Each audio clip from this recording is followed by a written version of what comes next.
Welcome back, everyone. My name is Jas, and welcome to wordies.com. And today I'm going to talk about that whether should you take your FRM Part 2 exam in November 2024 or should you sit in May 2025, that is next year. Okay, and before I go ahead and I talk about that, this is our website www.wordies.com. You can come here and you can actually check out the all-in-one video package for FRM Part 2. There's also a crash course for FRM Part 2. You can consider these courses can actually accelerate your prep for FRM Part 2. So you can definitely check them out. Now, I'm going to talk about certain pointers and I'm going to let you know what you need to consider before you make a decision about sitting for November or May 2025. The very first thing that I would say is that time is something that if you can dedicate approximately 2 to 3 hours every single day, then I would say that you can absolutely consider the November 2024 exam.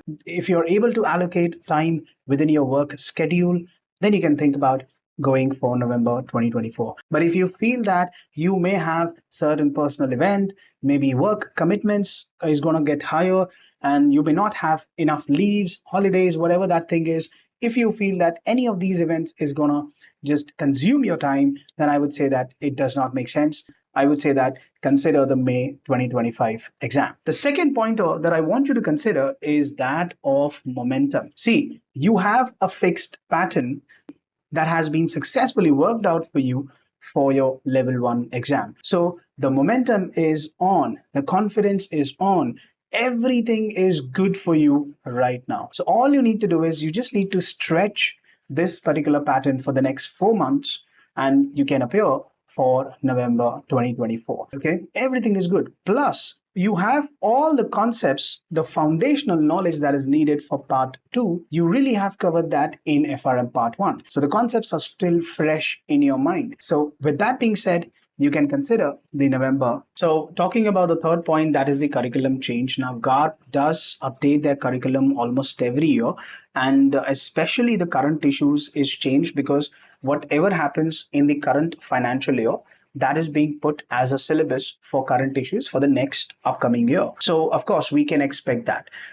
There was also a change this year for credit risk. A lot of readings were actually updated. But the point that we need to consider here is that why curriculum change can be a major factor. I'll give you an example. This year, we know that the current issues and credit risk has been changed. What happened is that all the candidates, they received their notes or the books by the end of Feb.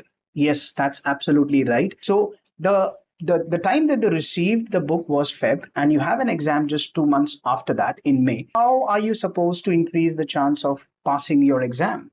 Right? So that kind of variation, if you don't want to consider, then I would say that go for November 2024. And on top of this thing, I came across certain students who took a course from another prep provider and they got the credit risk updates and current issues update by the mid of April. Can you imagine that? Just after a month you have an exam and you're getting the video lectures by April. So guys, this can be a huge variation and you automatically decrease your chance of passing the exam. What I did for my batch is that I started off with the curriculum notes and I started off putting out lectures and I started out to provide lectures to my students, and that really worked fantastically well. And let me just share this thing that this May we had almost 90% pass rate, and we have beaten the global average pass rate of about 50 to 55%. So yes, these little things actually makes a lot of difference. If you're already prepared,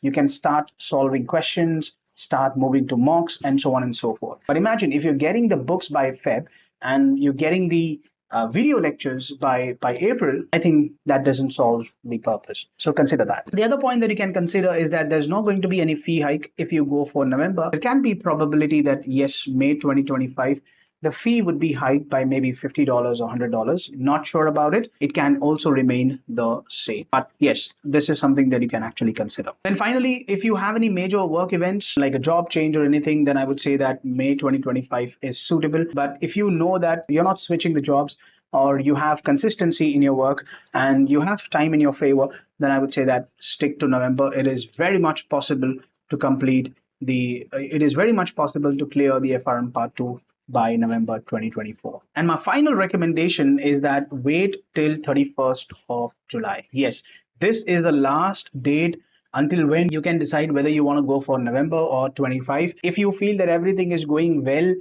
you have a schedule, you're following that, you've done a good amount of curriculum in the next 28 days, then I would say that yes, go with November. You can manage for the next 3 months as well, and you'd be good going for that particular thing. So if you feel that by 31st of July you haven't done well, your studies are not going well, then it's better that you register for May 2025. Do not go for November 2024. All right. So with that being said, guys, thank you so much for your time. Any queries that you may have, please feel free to write down in the comments or even reach out to us on this official email ID, info@wordies.com.